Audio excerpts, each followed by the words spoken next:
Ever notice how some arguments just seem to, well, keep popping up throughout history, like different versions of the same core disagreement? Hmm. What if those persistent clashes aren't just about the specific ideas, being debated, but something more fundamental, maybe differences in how we're actually wired to think and feel? That's exactly the fascinating question we're tackling today. We're going to delve into the concept of psychological types, but as it was understood, or maybe not quite understood, in classical and medieval times, Right. we're drawing insights mainly from the text Psychological Types General Description. Okay, so this source, it argues that while humans have always had psychology, Hmm. obviously the way we objectively understand it today is, well, a relatively recent thing. Exactly. It's quite a modern development, objective psychology. Before that, the text points out, our understanding of each other was heavily influenced by some pretty subjective viewpoints. How so? Like, what kind of viewpoints? Well, in ancient times, people were often valued based on, say, their physical traits, their role in society.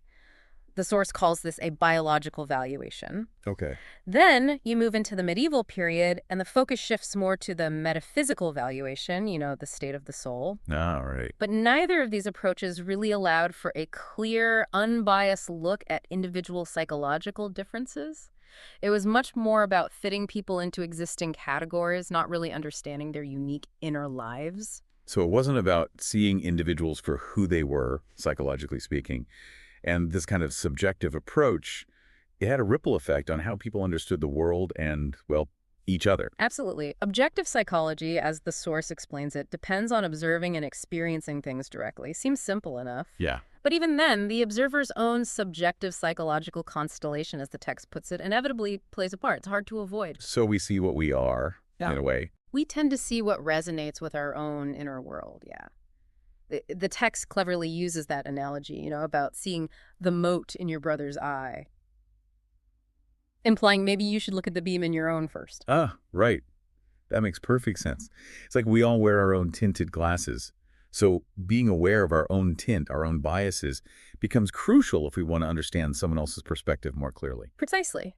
To really get a handle on someone different from ourselves, scientifically or even just personally, we need that self-awareness. We can't just project our own views onto them, and this requires a certain level of individual awareness. A move away from just seeing ourselves as part of the collective. Exactly. And the idea of the individual itself is relatively new, isn't it? You bet. I think the source contrasts this with more ancient, primitive psychologies. They focused on collective relationship and this concept called participation mystique. Could you explain that a bit more? It sounds intriguing. Yeah, participation mystique is a fascinating term. Think of it as a deep, almost unconscious sense of connection or identification with a group, or maybe even with nature or objects around you. Okay. In societies where this feeling is really strong, individual differences tend to be less prominent because everyone feels so deeply bound together.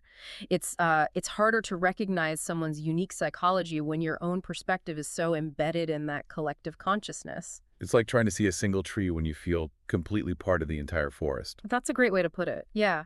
And the development of individuality, recognizing yourself as separate, the text suggests, actually goes hand in hand with the development of objective science, which tries to understand things more neutrally, without those deep psychological projections. This makes me think about the early days of Christianity. There were those conflicts with Gnosticism. The source actually proposes this might have been, at least in part, a clash of psychological types. This is a really interesting angle. Like the more practical, maybe feeling-oriented early church versus the more intellectually focused Gnostics. That's a fascinating way to frame it, and the text definitely leans into that. Early Christianity, with its emphasis on faith, community, practical living, well, it might not have fully resonated with those who had a really strong intellectual drive. Right. And this idea of sacrificium intellectus, the sacrifice of the intellect for faith, which became quite important, that could have been a real stumbling block for, highly intellectual types. Making Gnosticism look more appealing. Potentially, yeah. Gnosis often presented a much richer, more complex intellectual system. The text even mentions Docetism, a Gnostic idea, where Christ was seen as purely spiritual, almost like an illusion, which perhaps emphasized the intellectual at the expense of human feeling and embodiment. Okay, right. Now, here's where we get to some really interesting characters. The deep dive introduces Tertullian and Origen as sort of case studies. Tertullian is described as introverted thinking, but also with this unmistakable sensuality, Quite a combo. Definitely. He sounds like a fiery personality, passionate, a real fighter for his beliefs, and he even created a lot of the essential Latin terminology for the Western Church. But this sacrificium intellectus, the sacrifice of intellect, seems key to understanding his psychological journey. What Hmm. was the impact of him essentially having to, well, sideline his own powerful intellect? It seems for Tertullian, fully embracing his Christian faith meant he had to, in a sense, devalue his highly developed intellect, the very function that gave him clarity and understanding. Mm. This sort of forced him, psychologically, to recognize and value the more irrational, perhaps the feeling-based, emotional aspects of his inner self as being ultimately more important for faith. Is that where the credo qui absurdum comes in? I believe because it is absurd, though I know his attribution is debated. Exactly. Whether he said those exact words or not, the sentiment reflects this shift. A move away from relying purely on rational thought towards embracing his inner faith, even its seemingly paradoxical aspects. This led him to his idea of the anima naturaliter Christiana, the soul being naturally Christian, instinctively knowing God. And didn't he later embrace Montanism? He did, yes. Montanism was a more prophetic, ecstatic, arguably less mainstream intellectual movement. His move towards it and his eventual break from the Roman Church seems to further illustrate this intense, inner-driven, perhaps more feeling-toned psychological orientation that developed in him. Okay, and then we have Origen. Polar opposite, it sounds like, described as the classic extroverted type, someone whose primary focus was on the external world, on the object, on relating outwards. That's the picture painted, yes. His guiding principle was amor et visio Dei, love and vision of God, which the text interprets as being fundamentally rooted in his relationship to the object, to the external divine reality he perceived. And his sacrifice was quite different, and frankly pretty shocking, the sacrificium phalli. Indeed, his self-castration is interpreted here as a symbolic, albeit brutally literal, sacrifice of what he perhaps saw as his strongest function, his most powerful tie to the physical external world, his sensuality, his connection to the object through feeling and sensation. Wow. So Tertullian sacrifices intellect, Origen sacrifices sensuality, both driven by this intense Christian process they were undergoing. That's the core contrast the text draws. And Hmm. it also briefly touches on Gnosticism again, mentioning these two extremes within it, one path leading to sort of spiritual excess, the other to a kind of ethical anarchism, almost a rejection of worldly rules, both perhaps related to the psychological tension created by that demand for the sacrificium intellectus among intellectual types. And interestingly, the text suggests the whole process seemed to almost reverse their original types. The thinker, Tertullian, became more focused on feeling and inner experience, while the object-oriented Origen poured his energy into incredibly detailed intellectual and theological work. It's a compelling, if perhaps simplified, psychological narrative of their transformations, yeah. So, zooming out again, these early theological disagreements, they weren't just abstract arguments floating in the ether. The source is really suggesting that these fundamental differences in psychological makeup, these type differences, likely played a significant role in the schisms and the various heresies that arose in the early church. That's definitely the implication. The text points to examples like the Ebionites and the Docetists. Their views on Christ's nature, one emphasizing his essential humanity, the other his pure divinity, are presented as diametrically opposed viewpoints, possibly stemming from different psychological groundings. Like a focus on the tangible human versus the abstract divine. Perhaps. And it touches on the Arian controversy, too, the huge debate over whether Christ was of the same substance as God the Father, homoousia, or merely of similar substance, homoousia. Right, the infamous one iota difference. Exactly. The source speculates, tentatively, that homoousia, similar substance, might have appealed more to a sensory-oriented understanding, something easier to grasp concretely, while homoousia is a more purely abstract intellectual concept. And maybe similar tensions fueled later debates, like the monophysite versus diophysite ones about Christ having one or two natures. That pull between the abstract idea and the felt or sensed reality. It's plausible that similar dynamics were at play, yes. That tension between a more abstract versus a more concrete or sensuous way of apprehending reality. It's a crucial reminder, though, that even deeply held religious or philosophical beliefs can be shaped by how we fundamentally perceive and process the world. But the source also adds a caveat, right, Yeah. about the masses. Yes, it makes an important point.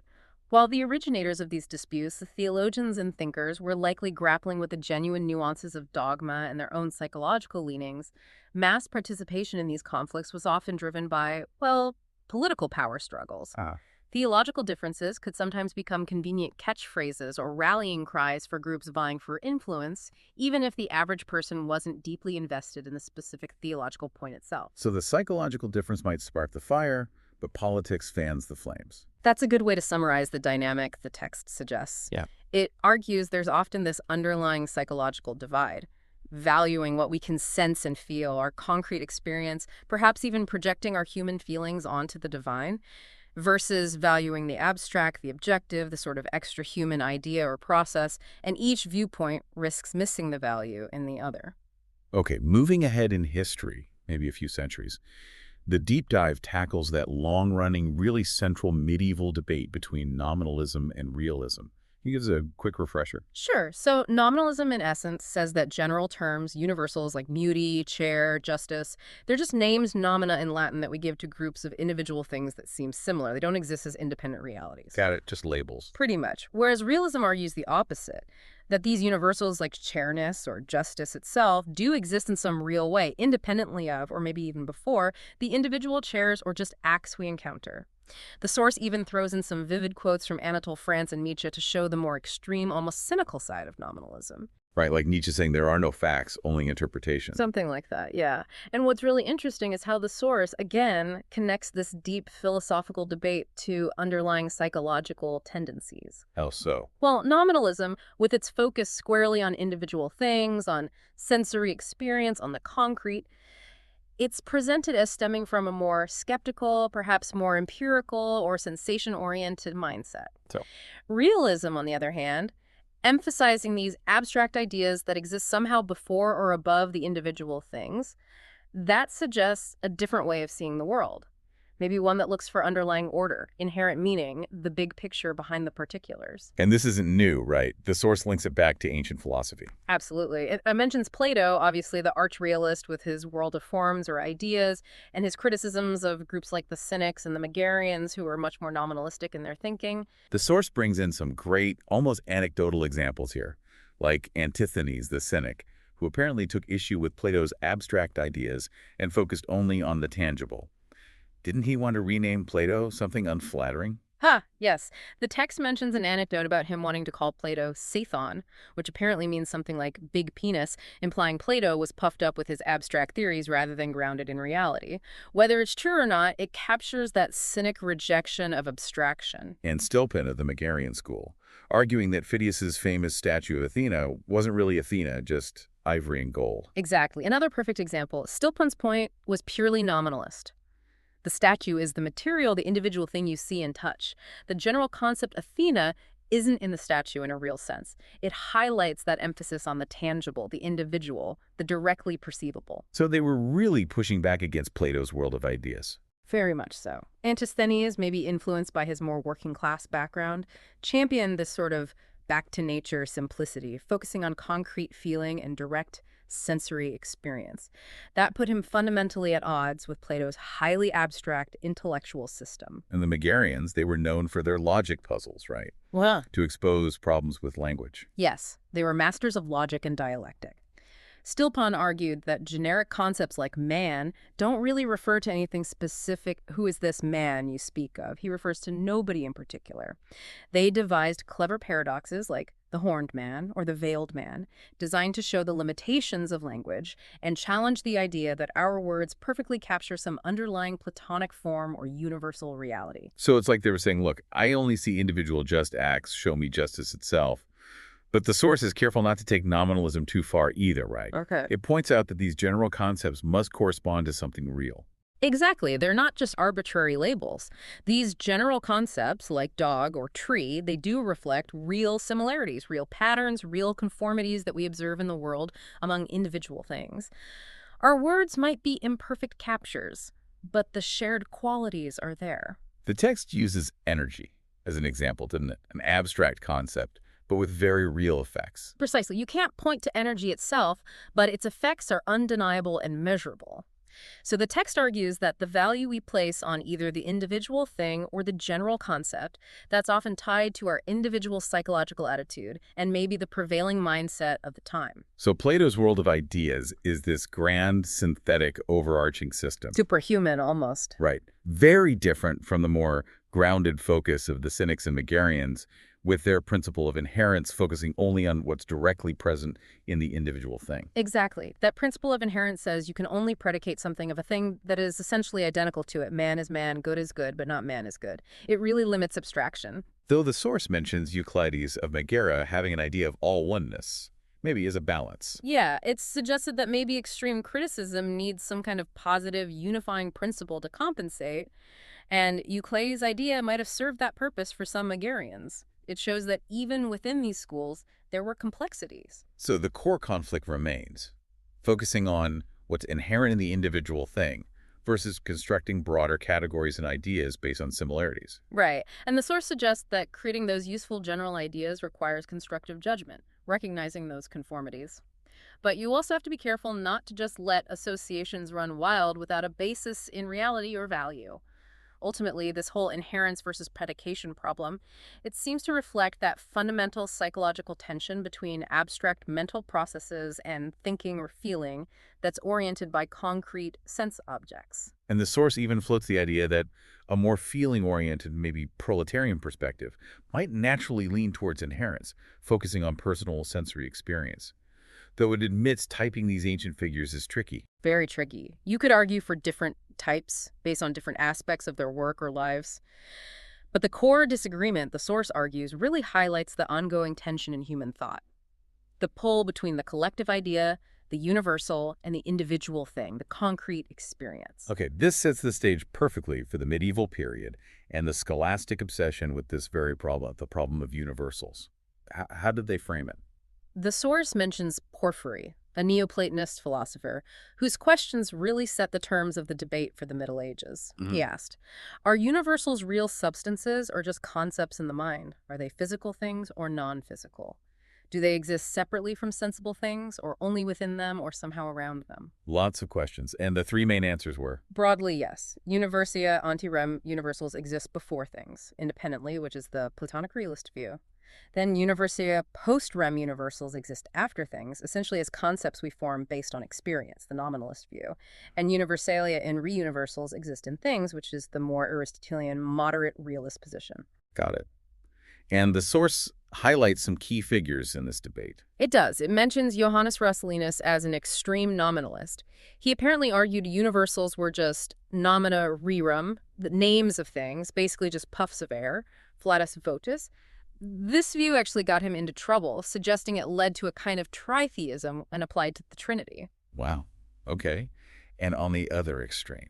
William of Champeaux is presented as an extreme realist, initially arguing that the same universal substance, like humanity, exists completely and totally within each individual human being simultaneously. A tricky position to defend logically. Definitely sounds like it. And then there's Anselm of Canterbury. He was a realist too. Yes, more of a Platonist realist. He believed universals existed primarily in the mind of God, in the divine logos, and of course he's famous for his ontological proof of God. Right. The idea that just by conceiving of God as the most perfect being imaginable, that perfection must include existence, therefore God must exist.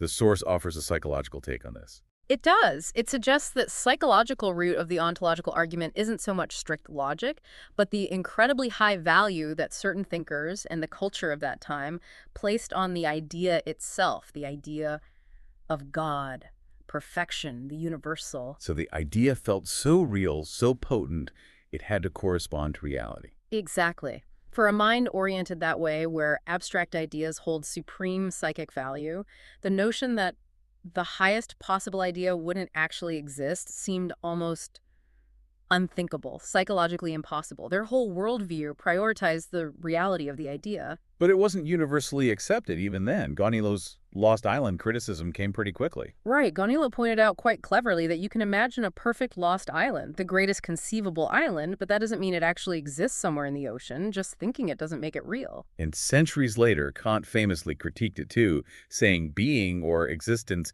isn't a real predicate, a property you can just add to a concept like omnipotence or omniscience. Correct. Kant argued that saying God exists doesn't add anything to the concept of God. It just posits that the concept corresponds to something real outside the mind. Confusing esse in intellectu, being in the mind, with esse in being in reality, though the source notes Hegel had a counter-argument to Kant later on. But despite the logical critiques, the source argues the ontological argument keeps popping up because it reflects something psychologically true. Precisely. The text suggests it points to the psychological fact of esse and anima being in the soul, or psyche. Certain ideas, particularly the God concept for many, represent the supreme psychic value, a felt reality within the individual's inner world.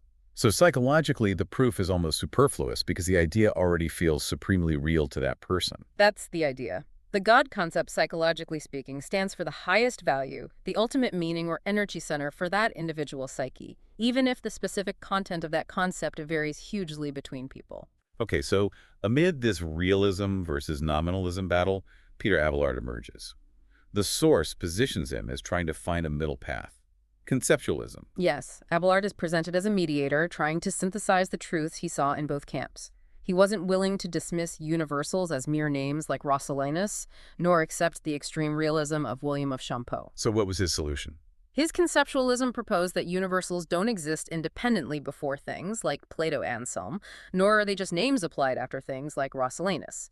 Instead, they exist as concepts, conceptus, formed in the human mind. How does that work? Our minds perceive individual objects, recognize similarities between them through abstraction, and then form a general concept that captures those common features. So the universal exists as a mental construct based on observing reality. The source links this to psychology again, doesn't it? Yeah. Emphasizing either similarity or difference.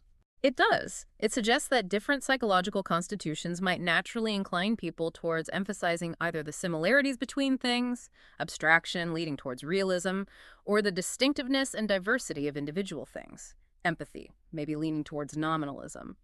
Abelard's conceptualism tries to incorporate both functions, apprehending the individual and classifying by similarity. It's fascinating how this source suggests that if modern psychology had existed then, Abelard might have used this idea of esse in anima, being in the soul, as his mediating principle. It even quotes someone calling his approach kind of proto-psychological. Yes, de Rémusat is quoted suggesting Abelard was implicitly dealing with psychological functions.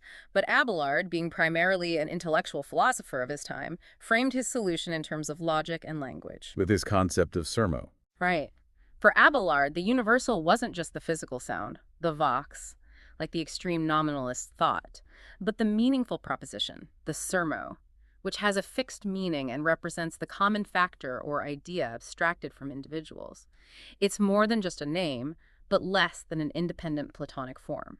Though this intellectual approach still led to some tricky logical paradoxes, the source notes. It did. His focus on logical definition led to statements like both man and no man are rightly called species, which can seem counterintuitive. Ultimately, the text concludes that the whole nominalism-realism conflict is fundamentally psychological at its root, reflecting different attitudes, different ways of valuing the object versus the idea. Abelard's conceptualism was a brilliant intellectual attempt at mediation, but perhaps limited by not fully grasping or incorporating a broader psychological principle beyond the intellect. Okay, and this leads us into a really crucial part of the discussion in the source. The limitations of relying only on the intellect and the vital role of something else. Yeah. Fantasy. Exactly. The source argues that purely logical or intellectual formulation, while necessary for clarity, often strips our experience of the world, our objective impression of its vitality, its richness, its feeling tone. So we need something more than just esse in intellectu, Yes. being in the mind, and esse in being in reality. Yes. The text proposes a third standpoint is needed, a place where the idea and the thing meet. And it identifies this meeting point as the human psyche itself, esse in anima, being in the soul. And fantasy is key here. How is fantasy defined? Not just daydreams. Not just idle daydreams, no. It's presented as the autonomous creative activity of the psyche. It's not subordinate to intellect or sensation, but is a function in its own right, weaving together elements of thinking, feeling, intuition, and sensation. It's seen as the crucial bridge, the mediator between the inner world, subject, and the outer world, object, between introversion and extroversion. But Abelard didn't really utilize this concept. Not in this way, no. His focus remained primarily intellectual. The source suggests that historically, especially within Western thought influenced by Christianity and later science, this autonomous creative fantasy, the unconscious source it often springs from, has been largely suppressed or devalued. Why is that? Well, established systems, whether religious or scientific, often seek order and control. Religion, for instance, tends to channel psychic energy into predefined, stereotyped, symbolic concepts like dogmas, rituals, rather than encouraging free-flowing individual fantasy, which can seem chaotic or even heretical. The source uses the example of Christ's temptation. Yes, to illustrate how powerful ideas and urges can surge up from the unconscious. The key is understanding these symbolically as representing inner conflicts or potentials rather than taking them concretely or literally, which can be dangerous. It also quotes Jeremiah warning against prophets speaking visions from their own hearts, not from God, showing that suspicion of individual fantasy. And the excerpts from the life of St. Anthony, they seem pretty stark. They really are. They vividly illustrate the systematic effort in early monasticism to suppress and devalue the unconscious.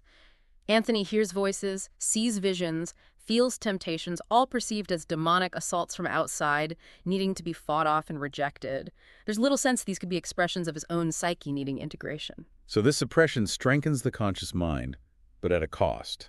That's the argument. By withdrawing energy or libido from the unconscious and its fantasies, you can fuel the conscious attitude, making it stronger and more focused.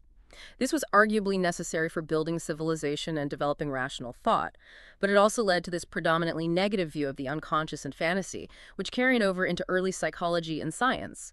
Science, by its nature, has to exclude feeling and fantasy to achieve objectivity. But the source argues that for a complete psychology, for understanding life, intellect can't be the only king. Right. In practical psychology, in living life, intellect should ideally serve a larger creative purpose. Creative fantasy, this bridging function, should take the lead, integrating intellect and feeling. Science, detached from life's purposes, risks becoming sterile. It mentions Faust's feeling is all as the other extreme. Exactly. Just prioritizing feeling over intellect isn't the answer either. That's just swinging the pendulum. The goal is integration, and creative fantasy is presented as the means, the bridge between intellect and feeling. How does this connect to more modern psychology like Freud and Adler? The source critiques their views on fantasy. It does. It suggests both Freud and Adler tended to reduce fantasy to something else. For Freud, often to underlying repressed instinctual wishes, mostly sexual. For Adler, often to ego-driven goals, like the striving for power or superiority, compensating for feelings of inferiority. One-sided views. The text sees them as one-sided, yes. Fantasies aren't just repressed instincts or just ego strategies. They actually mediate between the ego and the instincts, containing elements of both, often in symbolic form. And it links Freud to extroversion and Adler to introversion. Broadly, yes. Freudian psychology, with its focus on sexuality as a primary driver, is seen as inherently extroverted, focused on the subject's relation to the object. Adlerian psychology, emphasizing the ego's power and struggle against limitations, often represented by the object or the world, is seen as more fundamentally introverted. And the danger in analysis is reinforcing the dominant type. Exactly. If the therapy only interprets material through the lens of the patient's dominant function, for example, interpreting everything as power-seeking for an Adlerian type or object relations for a Freudian type, it might miss the real meaning of the fantasy, which the source argues often represents the repressed other function trying to emerge. So fantasy is crucial for creativity and psychological balance, even if raw fantasies need work to become valuable. Absolutely. Great value can lie hidden within fantasy, even if it seems chaotic initially. It's the raw material. The source concludes that Abelard's attempt at resolving the realism-nominalism conflict, brilliant as it was intellectually, was ultimately limited because it lacked this mediating psychological principle of creative fantasy. His sermo remained purely intellectual. It didn't have the richness of, say, the concept of logos, which could encompass more than just intellect. Precisely. Logos, especially in its broader philosophical and theological senses, carried connotations of divine reason, creative power, meaning encompassing non-intellectual aspirations in a way Abelard's sermo perhaps didn't. Okay, this brings us to the final historical conflict the source examines as an example. The fierce debate over Holy Communion between Martin Luther and Ulrich Zwingli. Right, presented as another instance where underlying psychological differences seem to fuel a major theological split. Luther, Coming from the medieval tradition of transubstantiation, the bread and wine actually becoming Christ's body and blood, he couldn't let go of that immediate sensory reality. That's how the source interprets it. Luther seemed psychologically bound to the immediate sensory impression. The bread and wine had to contain the real physical presence of Christ in, with, and under the elements, as he put it.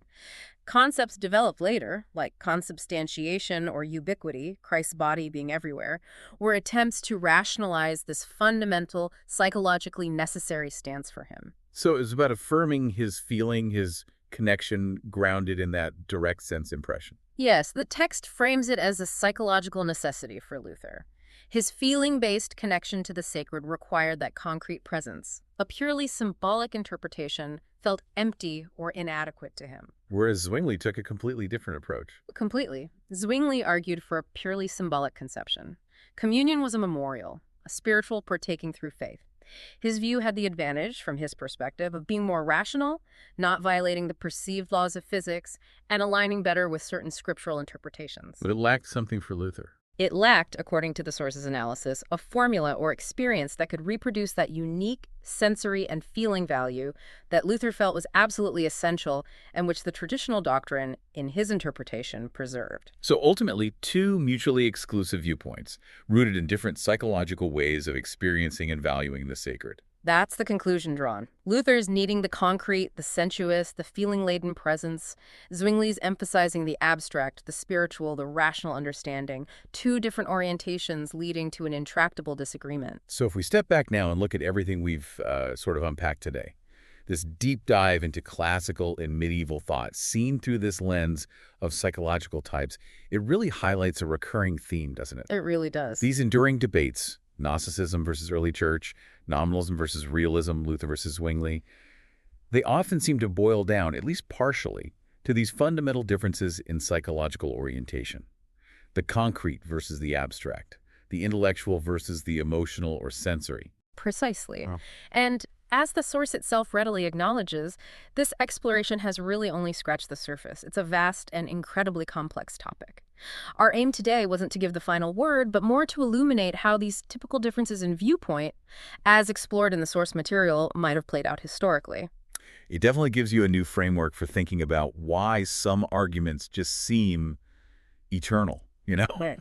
why they keep reappearing in different guises. Mm-hmm. And it makes you wonder, doesn't it? How might these historical type conflicts, these fundamental clashes in perspective, still be shaping our discussions and disagreements right now, today? Maybe that's something for you, our listener, to mull over. Could understanding these underlying psychological dynamics offer a fresh perspective? Maybe even a path towards better understanding in the debates we see all around us, and maybe even in our own lives?